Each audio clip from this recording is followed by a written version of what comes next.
Well, good evening. My name is Patrick Stone. I'm the Vice President of Government Relations and Advocacy here at the National Psoriasis Foundation. And I'm very happy that you all joined us this evening for our 2019 preview and a little bit of our 2018 recap on advocacy efforts. So what are we going to cover tonight? We're going to talk about what drives NPF's advocacy efforts. It's important for us to kind of take a step back and say, why do we advocate for the issues we do and for the people we do that are living with psoriatic disease on a daily basis? We're going to cover NPF advocacy across the country, both federal and state. As you all know, there are two different types of legislative governments in this country. We have state government and we have a federal government, and we're involved in both of those. We're going to do a recap of the 2018 activities, highlight some of the successes, and talk about 2019 in both the federal activities and the states. And then most importantly, we're going to talk about how you can get involved. If there's one thing we want to take from this presentation is a motivation and to be inspired to get involved with the activities either in your area or here in Washington, D.C. Okay, let's move right into it. So what drives NPF's advocacy efforts? So we are driven at the National Psoriasis Foundation by a couple things. Top level, to cure this disease. We've existed for over 50 years with the intent to cure this disease. And obviously that takes time, but over those 50 years, not wholly in part to our efforts, but in part, we have seen a very vast improvement in the medicines and treatments for psoriatic disease. And so we want to continue that mission, again, with the goal of curing a disease. But you have to have a strategic approach to that. And so the NPF convenes a group of experts, and by experts, I mean you, the patients, providers, expert clinicians in the field, and researchers convene to put together a strategic plan. And this occurred 5 years ago. And is coming to an end here in 2019. We're actually in the process of finalizing by the first day in June, our next 5-year strategic plan. So look for information on that. But what did the previous 5-year strategic plan focus on? 3 real core buckets: accelerating discovery, dramatically improving health outcomes, and securing resources to achieve that mission. So the easy one is securing the resources, right? The organization during this 5-year period has increased staff. That includes advocacy staff, but also staff dedicated to research. And our overall goal was to double the revenue of the foundation, with a significant amount of that revenue going towards research. Dramatically improve health outcomes. This is where the advocacy team really, our lane that we are in primarily when it comes to our strategic plan. And so I'll convey what it means to us, which is that passing legislation that provides better access to healthcare as a whole. And accelerate discovery. This is a focus of our research department. We had a goal of increasing the amount of researchers in our field by 50%. And you know, a lot of these metrics and these goals associated with the 5-year strategic plan were extremely aggressive. And I don't think we're going to hit every one of them. In fact, I know we're not going to hit all of them. But we came gosh darn close to a lot of them and blew a few of them out of the water as well. When it comes to advocacy, our mission statement to drive efforts to cure psoriatic disease and improve the lives of those affected then trickles down into our access to care statement. We support efforts to reduce impediments to accessing care. And what that means is focusing on issues that really are impacting you on a daily basis as you use the health system, as you try to find the treatment that's right for you. So we focus on, and this is not limited to this, out-of-pocket costs, utilization management, that means prior authorization and step therapy, and access to innovation. But above all, we are driven by you, our constituents. Just like an elected official has their constituents, you are our constituents, and what you bring to us is what drives our efforts. So oftentimes, when we're meeting with our action networks or our advocacy committee members, they bring issues to us that are of concern to them, and then we act on them. Next slide, please. So, a recap of what we did on the federal level in 2018. There was an election in this country. I don't know if anyone was paying attention. But both past and previous presented an interesting healthcare dynamic. So that means that the previous Congress and the new Congress have presented an interesting situation for those working in the healthcare space. In the past 115th Congress, we took the lead on a new piece of legislation called Restoring the Patient's Voice Act, which focuses around step therapy reform. For those of you that are new to the foundation, NPF and our advocacy team and our advocates out in the field are leaders on step therapy reform. The NPF has really become known for this issue. So there was a federal piece of legislation introduced, and Matt's going to talk, Matthew Moran, our federal government relations and health policy manager, is going to talk about that in a little bit. Following the failure of repeal and replace in 2017, action shifted heavily to the regulatory level. So I mentioned that there's state government, there's federal government. A part of the federal government that a lot of people don't know about is the regulatory system. And that means that the current administration has a lot of flexibility as to rules it can issue that have a significant impact on healthcare as a whole. So because the administration's goal was repeal and replace of the Affordable Care Act and that not achieved, they shifted their efforts into this regulatory platform. And so we have seen an unprecedented amount of rules and rules that are really actually having a much more dramatic impact on the healthcare system than previous administrations have had the courage, I would say, to take on. We also have an appropriations ask. And what that means is that as the federal government appropriates money, we ask for some of it for psoriatic disease research. We've had an ongoing ask for several years to the CDC for $1 million or $1.5 million, depending on the year, dollars dedicated to research as it relates to comorbidities associated with psoriatic disease and the management of those. And so we will continue on that in the new year. But in 2018, we had a record-setting amount of support for this appropriations ask. We were not successful, but the political shift in Congress provides us some opportunity here in the new year. We also had a great fly-in. I know several of you participated in it. I can see from the registrants that a lot of you on the line tonight were at our fly-in last year. And I was really excited about just seeing you all on the Hill and watching you talk to representatives and articulate in a really great way what advocacy means to you and what Congress should do to help you live with this disease in a better way. We also had a Hill briefing, and we can go to the next slide, please. So I'll talk a little about what success looks like, and part of that was our Hill briefing we had. And for those who don't know, a Hill briefing is essentially a meeting in the halls of the administrative buildings of Congress, where the Senate and the House offices are, where their staff is. And they'll have briefings on different issues, outside of healthcare, of course, but across all issues that Congress tackles. And anyone can request to hold a briefing. There's a process to do it, and NPF engages in this process on a yearly basis, whether we do it independently or we partner with other people. And in this case, we partnered with a rheumatology organization to have a briefing on Medicare. And so the pictures you're seeing on the slides, I'm extremely proud of. You're seeing John Early from Texas, who's been part of our state work and been part of NPF for years. He's actually on the planning committee that I spoke of for the next strategic plan, longtime advocate out of Texas, a retired architect, and Kathleen Gallant, who's served on our board before and represents us internationally with IFPUB, which is an international psoriasis organization. And so they testified about their experience either with Medicare, which Kathleen currently uses, and John transitioning into Medicare after being in the commercial space for a number of years. And those challenges, I think a number of you probably know about. And so elevating this patient voice through this venue is really what we're all about. And we're really excited about the results of that briefing. It was a packed room full of staff, and we look forward to conducting another briefing this year at some point. So next slide, please. So I'm going to introduce Matthew Moran. Matthew has worked on the Hill for over 5 years and recently joined us as our federal government relations and health policy manager. Matt's going to talk a little bit about our upcoming 2019 efforts. Sure. Thank you, Patrick, for the introduction. As Patrick mentioned, I am new to NPF, and I am the Federal Government Relations and Health Policy Manager. And I'll be running you through some of our federal efforts in 2019.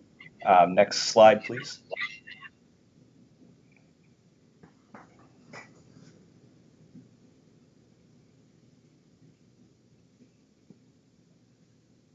Next slide, please. Can you not see the slide, Matt? I cannot. No, it's still stuck on the 2019 landing page. There we go. Thank you.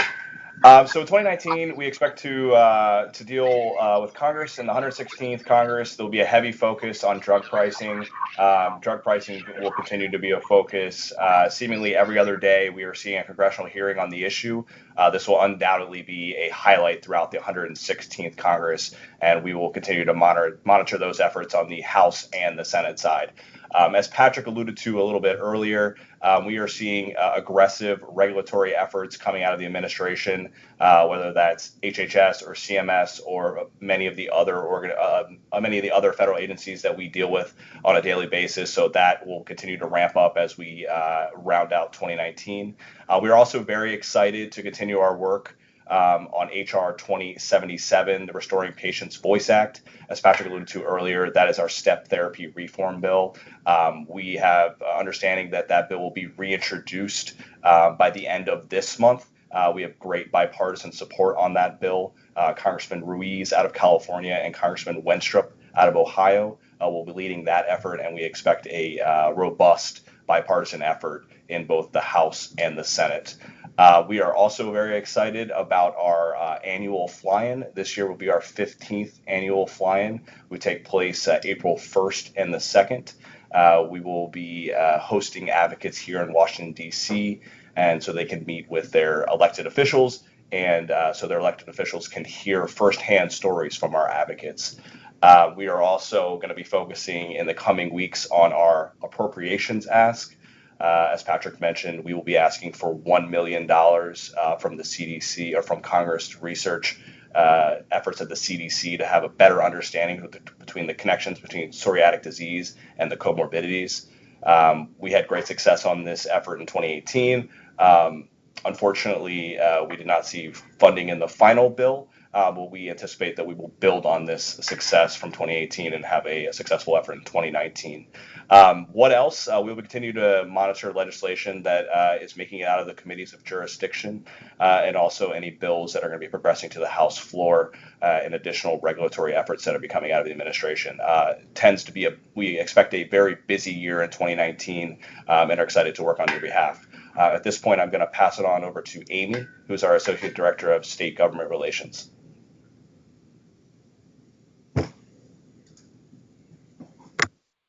Thanks, Matt. So before we get into all the exciting work that is going on at the state level, I just wanted to take a moment first and introduce you to our team and exactly how we divide and work in the various states. So what you're looking at is our regional map. Our state team includes myself, Brittany and Angie. I am responsible for the Eastern region, was what you see there in the blue colored states. We have Angie with us, who's going to talk to you about the Central region, which she covers, and that is kind of in the reddish color states. And then we have Brittany, who is our leader in the Western states, that is shown there in orange. So if you ever need to refer back and find out what staff you need to talk to about something in a particular state, this would be a good resource for you. Okay, next slide.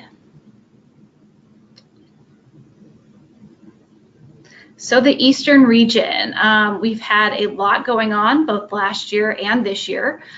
So to recap a little bit about 2018, 2018 was really a year of laying groundwork. Oftentimes these campaigns in the states take years to get success. You have to educate your lawmakers, build relationships.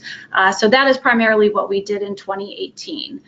We laid some great foundations in Georgia, Maine, Massachusetts, Virginia, and New Jersey, all which we expect to see hopefully pay off in 2019, which I'll talk about shortly. And I think it's important to note when we're laying this groundwork and building up for success in a state, it is really thanks to the patient, which is why we're having this webinar, and I think you'll hear that throughout today. So one, thank you to everyone that participated and supported us in the states and made this possible. But I wanted to highlight one patient story just so you can get an idea of the various opportunities that are available to you. So I'm going to talk a little bit about Jody Quinn. You see her pictured here on my slide in front of the Massachusetts State House. Jody was really involved in every aspect of our advocacy, which is why we're highlighting her. She is involved in our social media campaigns. She diligently wrote her lawmakers, her own personal representatives, as well as targeted a representative in Massachusetts when our bill was moving throughout the process. She also attended a hearing on our bill. She testified in front of everyone. During that testimony, she did a live stream on Twitter, which was our first try at that. And then following, she was actually interviewed by local media and was highlighted in media stories.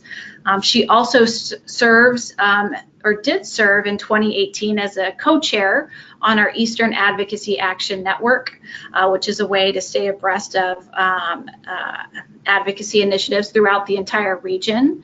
After her work there, she did such a great job. She is now on our National Advocacy Committee. So Jody is really a fantastic person to look at in a way, various ways to engage from social media to actually testifying in hearings. We also have one other success story that we like to share because it's a little bit out of the normal. Clarissa and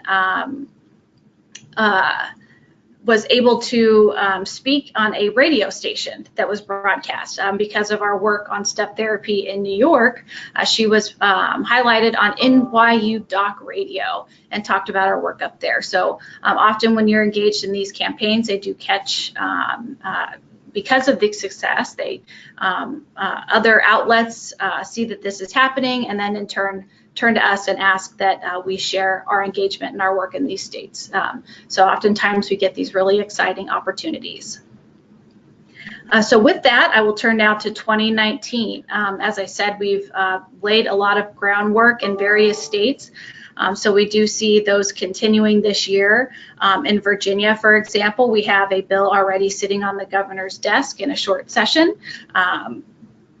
We are also seeing some really great starts in Maine and Massachusetts, as well as New Jersey, that was carried over from last year. And I think in addition to that, we have some new states that we're looking at that will potentially have some patient protection bills going on, which would be Pennsylvania, Delaware, North Carolina, Florida, and Rhode Island. So all of that to say there is a lot going on, and I think there will likely be other states added to that list. So in addition to our federal and our state work, there's always something for you to do. One other thing I just wanted to note, in many of these states that we're working, we often host lobby days. So that is a day where you get to join fellow patients and providers and talk to lawmakers about these bills that we're supporting. So that is our Eastern region in a nutshell. If you have any questions, you can always feel free to give me a call or of course email me. Hopefully I'll be hearing from you and working with you to get these bills passed. Thanks so much.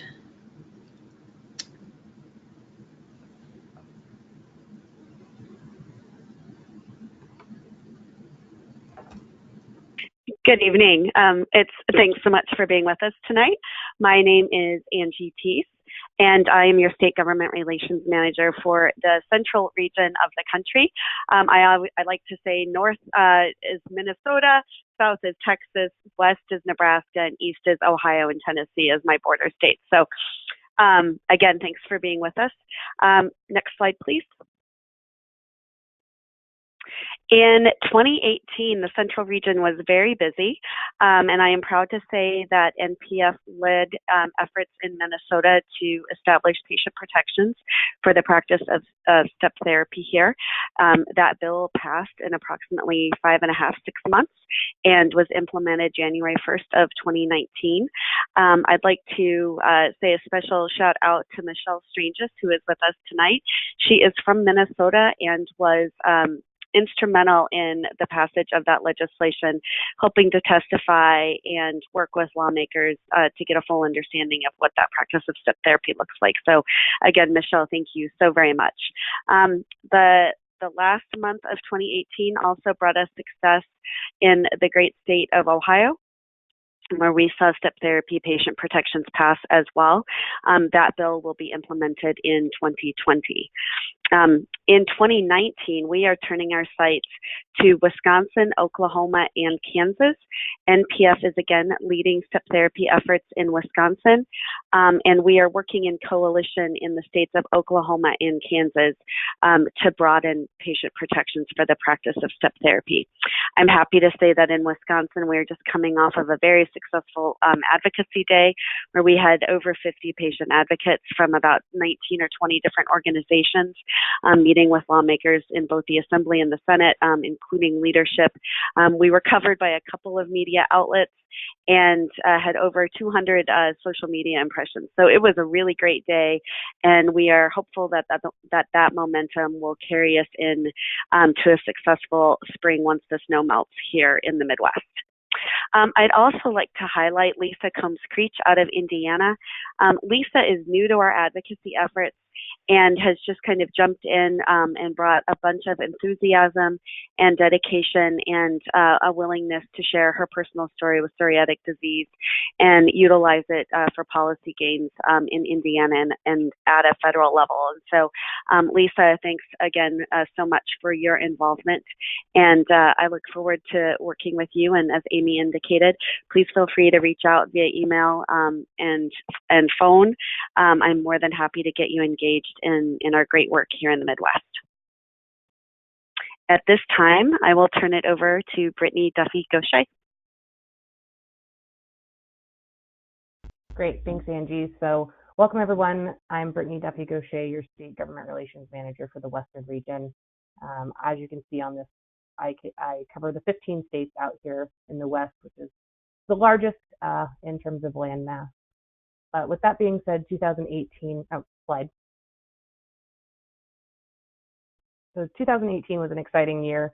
It meant that we had a fully staffed Western region. And with that being said, we were able to get quite a bit done out here. So in terms of expanding access to care, we were able to get things done in Alaska and New Mexico.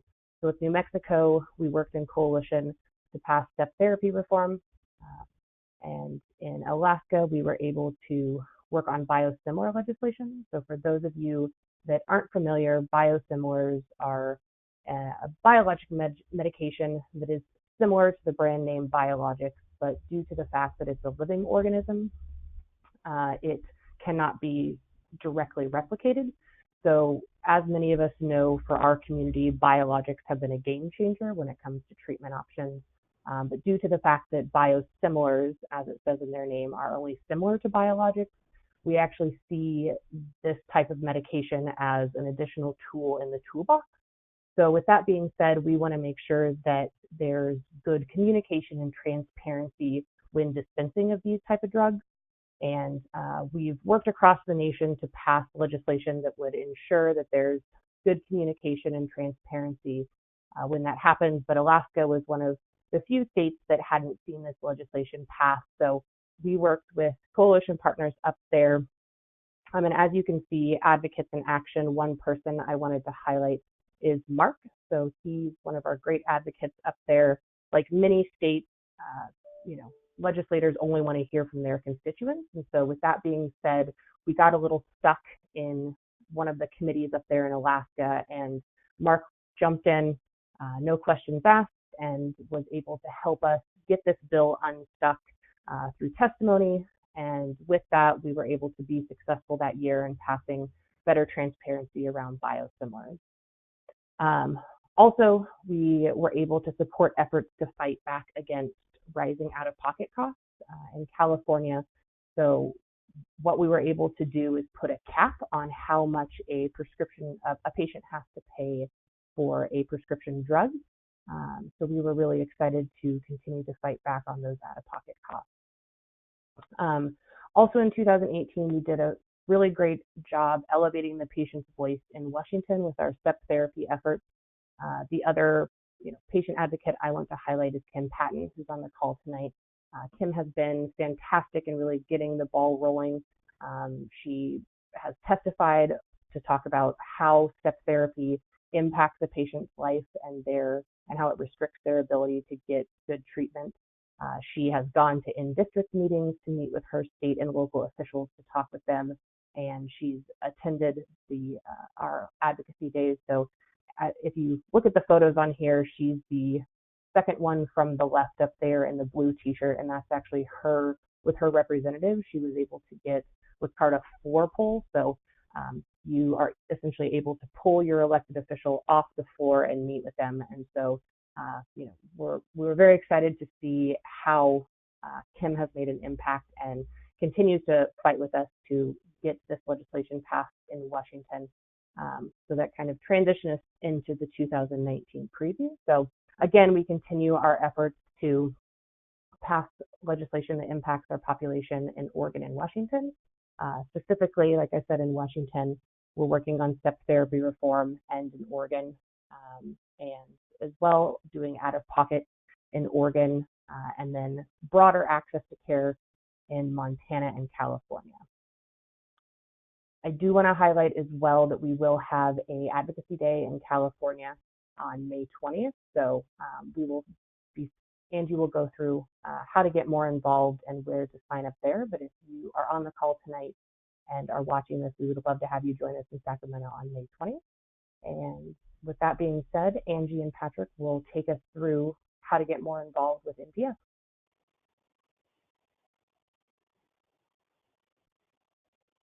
Hi again. Next slide, please. So I often get the question, does your voice matter? And absolutely, without a doubt, the answer to that is yes. Volunteers and patient advocates are at the heart of everything that the National Psoriasis Foundation does, including our work here in advocacy. And how you can get involved and how your voice can be elevated in the legislative process, whether you call, you text, or you email your lawmaker. Some advocates have come to hearings, they've testified, they've attended advocacy days or met with their lawmakers in district.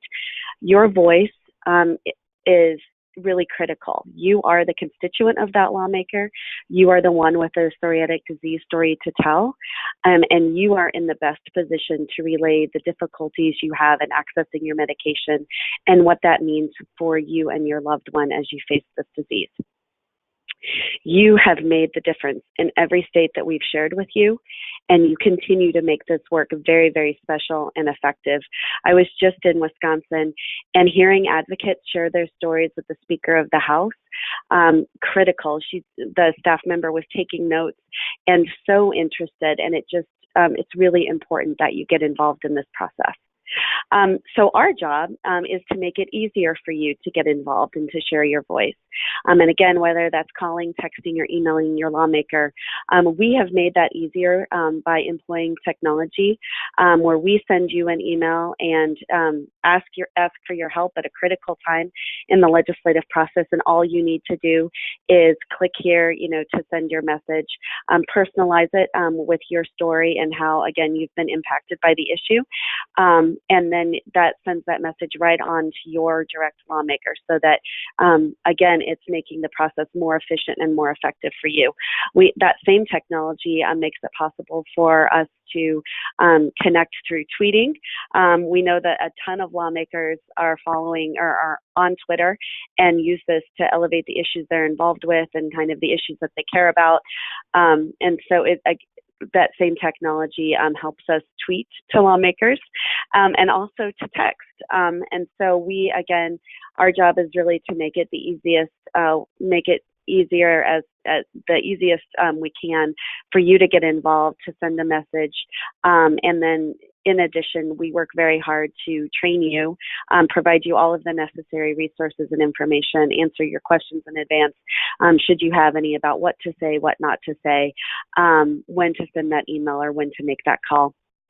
And so please just lend us your voice, and we'll help you along in the process. So all we really need is you and your willingness and your desire to help. And again, thanks so much.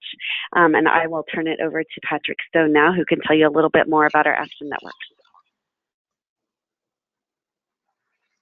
Great, thank you, Angie, and the rest of the team. And you know, this voter voice application and grassroots tool we have is fantastic, and I hope you all take the opportunity to open up the App Store in your phone and to download the voter voice app and search NPF. But that's not the only way you can get involved, and so I'm going to wrap things up this evening by talking a little bit more about different ways that you can be a part of the Foundation's activities. And the first is as it relates to advocacy. We have action networks. And so those action networks were created in 2015, back when the team was a little bit smaller, and we started off with an Eastern Advocacy Action Network. And I want to thank some of you that I know that are on the webinar tonight that have been patient about you being moved into different action networks as we've expanded.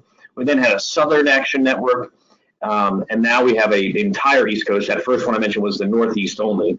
And so now we have a complete Eastern region, a Central region, and a Western region.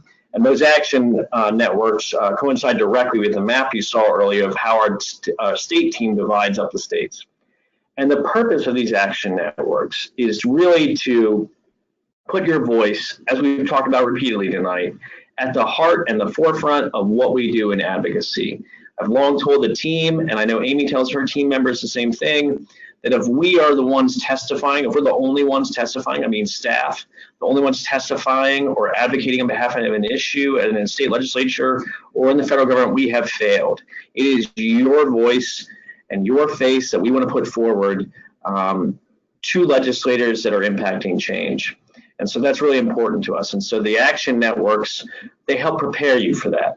We understand that the idea sometimes of testifying in front of a committee, even just meeting with an elected official, going out in your community and talking about celiac disease and what advocacy does, can be intimidating. Some of the subject matter is extremely complicated. I know I learn something new every day. But these action networks have monthly calls, and on those calls every month, we're covering a different subject matter. And every month there's a different ask of the committee members. And so we're excited about the increase in participation in these action networks, and hope you'll reach out to someone that's in your area. Saw that map again, reach out to that person. Their email address is on that map on these slides. Reach out to them and say, I want to be a part of the action networks. But again, we realize that for some, advocacy may not be the only thing you want to do, or something you're particularly motivated by, or you have other needs. So there are other ways at the foundation that you can get involved. One, and I'm particularly proud of this, is our Patient Navigation Center. The Patient Navigation Center has been around for around 3 years now, and every month we are getting in touch with more and more people with psoriatic disease that need help. You can contact them to discuss your insurance needs, understand more about the disease, to find a specialist, with help on appeals. Oftentimes doctors' offices don't have the resources to appeal something your insurance company denies. We have those resources and can be helpful, not only with you, but the doctor's office. We can really provide a conduit between the two, and to provide you with a number of other helpful resources.